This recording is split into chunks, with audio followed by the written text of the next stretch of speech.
It's like Scarface, the movie. I want the world and everything that's in it. But you got everything. Sean Combs is an asshole. The motherfucker you're not gonna like and you're not gonna get the fuck along with if he doesn't get his way. You know, dudes treat you like McDonald's fries. Like, I'm a gangster, or at times I'm a cold individual, or I'm just a shrewd businessman, which is just not the case. And he always felt like money can get him out of everything. What y'all wanna do? Wanna be ballers, shot callers, brawlers. Power doesn't corrupt everyone. Some people arrive already corrupted. The power just gives them the room to manipulate others. Sean Puffy Combs built a music empire over the course of 30 years. But behind the champagne, the parties, and the glamour, Bad Boy Records was a graveyard of broken souls, where artists came in with dreams and left with nothing but regret. I named it Bad Boy because I wanted to go against the grain. I didn't want to just make records. I didn't want to just make money. I wanted to make history.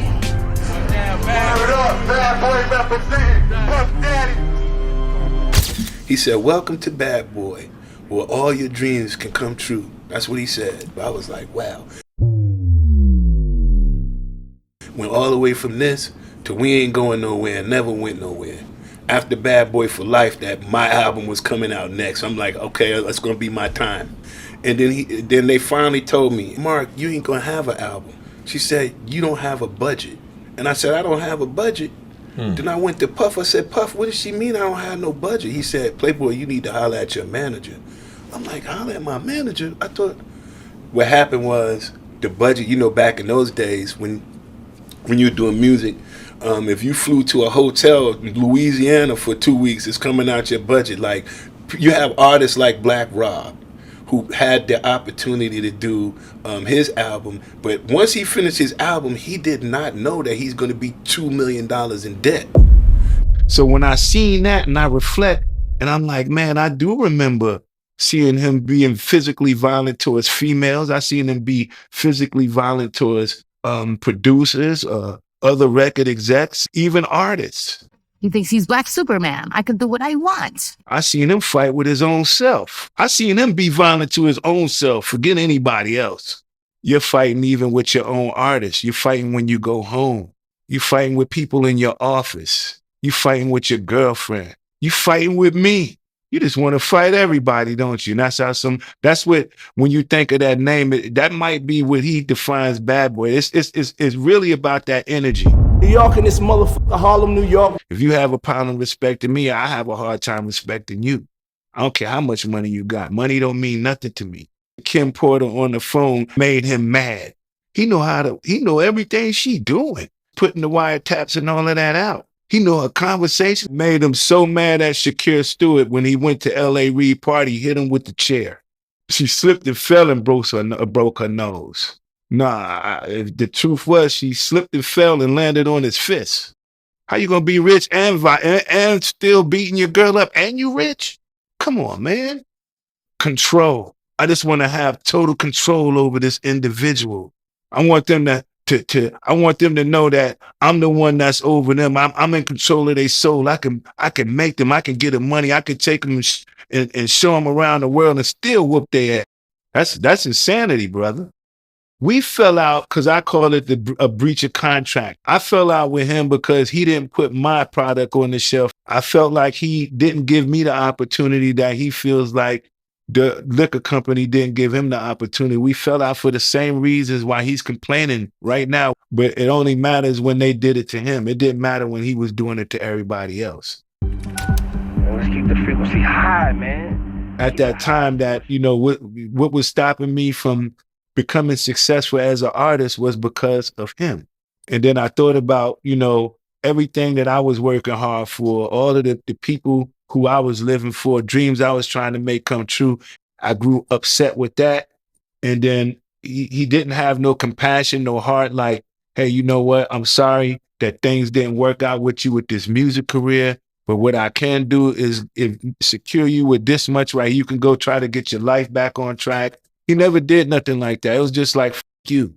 Like, F you. You know what I'm saying? So when he said fuck you, I was like, fuck you. So I'm gonna write a book. And then I wrote this book. I wrote this book in 2009. And I said to myself, you know what? I'm gonna attach something to you that's always gonna make me money no matter what. So I wrote this book and I attached it to him. And that was my way of saying that I'm going to get my money from you one way or another. I tried to tell him, I said, look, I'm gonna write a tell-all book. I'm doing my story about my life. I guess he thought it wasn't nothing. And did, you know, and I did it. It seemed like everybody who was gonna make a tell-all story, something happened to them. I say something for, you know, make things clear. Me is the walk that I live. The only person on the face of this planet that I ever could have that kind of altercation with, to where if something ever was to happen to me, man, look at him.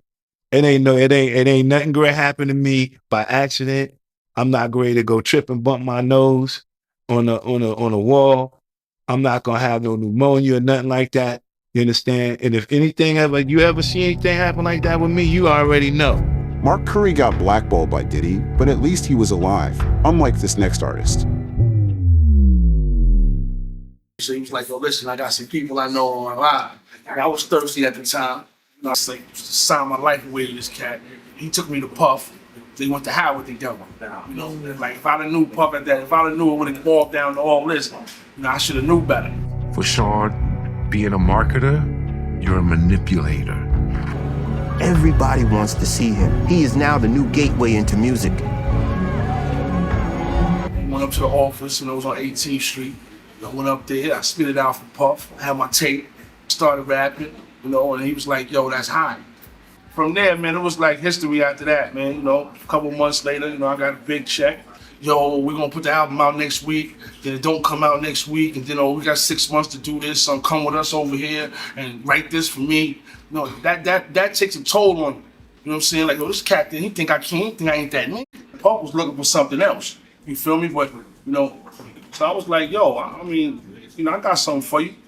So that's when I brought G-Dep in the game. I mean, if y'all read about it, or, you know, I know y'all read books and understand what's going on with that. You know, he got snatched from me, and I had the conversation with Puff like, yo, I can't let you, you know, I can't let both of y'all. I'm like, both? Like, that's my artist. Like, being I didn't have the paperwork, he just snatched them from me. I just feel like, you know, if me and Dep was together, we could have did bigger things than Bad Boy could have ever did for us. That was some sucker shit. You know? You don't do that. You don't do that in the game. Like, if you selling coke in the town, you feel me? And me and you, we chilling, and I take you to the Connect, and we sitting there, you know what I'm saying? You ain't even supposed to be saying nothing. Like, you just there just to be there, you know what I'm saying? Don't open your mouth, doggy. So, you know, when that happened, I was real upset, man. And he always remembered Andre's direction. It's about me. It has to be about me. But then I looked at it on the brighter side. I said, you know what? At least you over here with me, dog. You know, dudes treat you like McDonald's fries, man, in the game sometimes, especially when you're dealing with certain people. You know, when McDonald's fries get cold, you don't want them no more. You know that, right? So that's how Bad Boy was treating dudes at that time. I always thought it was a family situation. You feel me? Like, dude told me, like, yo, listen, man, you know, I'm not gonna do this anymore. Biggie just got killed, and I don't want to do it no more. I think I can live off R&B, and I don't sing R&B. So therefore, that put me like out the whip. Like, you're out the whip, y'all, for something. So I made it clear, like, yo, listen, man, what I'm gonna do? So Pop was like, yo, okay, So that's when he made No Way Out. We all on the company. You know what I'm saying? He made that, and that. After that record, he definitely wanted to do hip hop, because that's what took him over the top. Hip hop, not R&B. As far as, you know, all the other people up at Bad Boy, nobody reached out to me one time. I don't even care. You know, it didn't work out. You know my name, you know my birthday. I used to work here.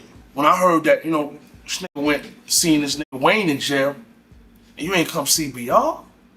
Like, all the years we spent together, like, that shit didn't mean nothing to you, dog? Like, you actually think I'm not your man? So that right there told me, like, yo, that nigga was never my man. I began to see the ugliness and the nature of him as a human being. Got sick with the kidney shit, you know what I'm saying? And up there, You know what I'm saying? Like, they was asking me that I had insurance and all this. Yeah, I had insurance. When I was employed at Bad Boy Records, I had insurance. Oh, well, you need to call them and see what's up with that. So I called them. My lawyer calls them, and they talking about, oh, nah, we took them off of that. Wow. Y'all took me off of that, so I'm supposed to get these meds and shit, man. Oh, what?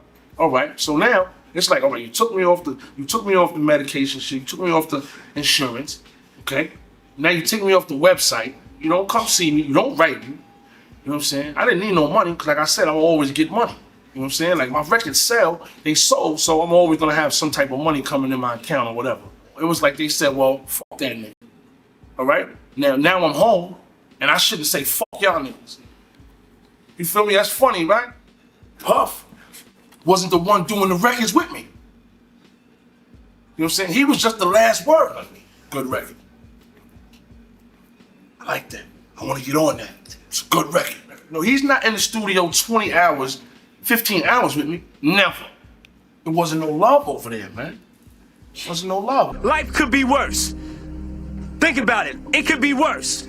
Get your swag on, walk that way. One thing about Puff is he's like a cat. You know how a cat sneaks up, but a cat knows what it's gonna do? How much are you worth? I'm priceless. He didn't care who got in his way.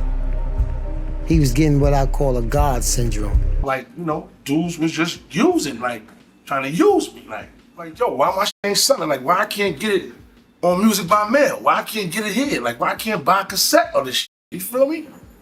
It's because motherfuckers took that shit off the shelf. They used the Black Rob Report, you know what I'm saying, as a springboard for the Biggie duet album. Puff wasn't doing nothing. He didn't have no records out. It was dry. Everybody was going. So, okay, Black Rob. You know, I should call myself the savior over there. I went and did my little crime or whatever. You know what I'm saying? As soon as I seen him, they said, yo, you know I wasn't coming to get you, right? Next album coming out, man, losing's not an option. You feel me? That's what I'm doing. You know what I'm saying? Is I refuse to lose right now. You feel me? I got a lot to talk about. I mean, if you love me, I love you back. If you hate me, y'all, fuck you. See me when you see me. I'll punch you in your fucking face, man. Well, as the hip-hop world tries to get over the tragic death of DMX, it is dealing with another stunning loss. Community rallied to save the life of Black Rob, but they might have been too late. Evident in a video DJ self-posted from his hospital bed and shocked many by how frail he looked. Pain is crazy, man. It's helping me out, though, man. It's making me realize I got a lot to go, man. Black Rob was hit hard financially during the pandemic and facing medical bills and homelessness. Condolences continue to flood social media. Black Rob was locked into an incredibly rigid long-term 10-album trap contract. Bad Boy Entertainment did not actively promote his second album, The Black Rob Report. He was left stuck in financial limbo, unable to release new music or fulfill his contract to get out of the deal. Rob publicly spoke out against Diddy, claiming he was cheated out of millions of dollars in publishing and music royalties. Years of devastating health declines led to him passing away in 2021 at the age of 52. This triggered a massive wave of backlash directed towards Diddy. You know, the Mase thing, you know, I did one album with Mase. One album. How much money do you think I owe this guy? And then he became a fake pastor and went and conned people. And then y'all gonna let him throw dirt on the God's name? Bring your receipts. Mase owes me $3 million. Whoa. That's facts. I got the receipt. And I'm not gonna go back and forth with Mase. You know what I'm saying? I'm not going back and forth with nobody. I'm just gonna, if I'm here, I'm gonna speak up for myself. I'm gonna speak up for myself now. And I will tell anybody thinks I owe him something, show me the receipt. You get paid in 24 hours. Did you make the right decision leaving rap? I did. Everything now that we see playing out was all the things I escaped. The Shine, the Loon, the Puff Daddy, the Craig Mack, Smalls, the Biggie Smalls. So even though I made those decisions and it cost me money. From what I know, I think that Diddy wasn't teaching Mase the business. You understand? He was using Mase as other artists to write rhymes on other people, write songs on other people's albums, on his album, and taking their talents and still in there publishing on different albums and different records. Prime example, Mase wrote that Bad Boy joint. I ain't even see him at the premiere because I believe Diddy owned most of the publishing on that, which ended up being a big record that went over to movies. It's a shell game. You hide everything that is an earning, you confuse the earnings, and now I own everything. You'll go out into the world, and the shell game, you'll be looking for your money for the next 20 years. Sean did that to every artist. I think Mase was upset the fact that when he learned the business, he saw how Diddy had robbed him. He had took the glory for the albums, the music, and all the records that he had did. And he got pennies for it. 8,000 here, 10,000 there. You understand? When the record go platinum, Diddy's getting 200,000-300,000 and only gave him pennies for writing a song, getting points on publishing that he didn't even deserve.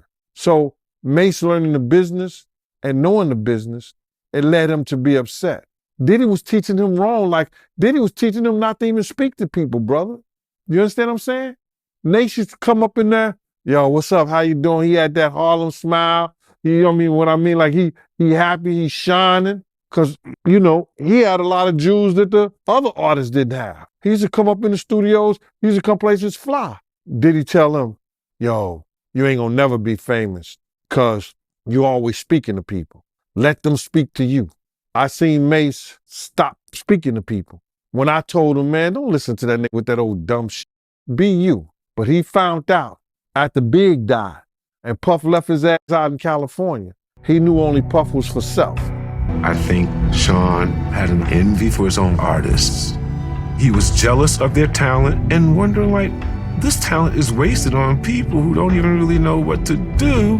And if I had that talent and my know-how, wow. So Mase and them didn't have what these kids have now with the internet, with the YouTubes, to learn the business themselves or listen to somebody teach them the business and stuff to watch out for. It was word of mouth or somebody sitting you down or you hiring a lawyer back then to teach you what you're supposed to know by representing you. So Mase has every right to be upset with Diddy because Diddy really stole his legacy in the music.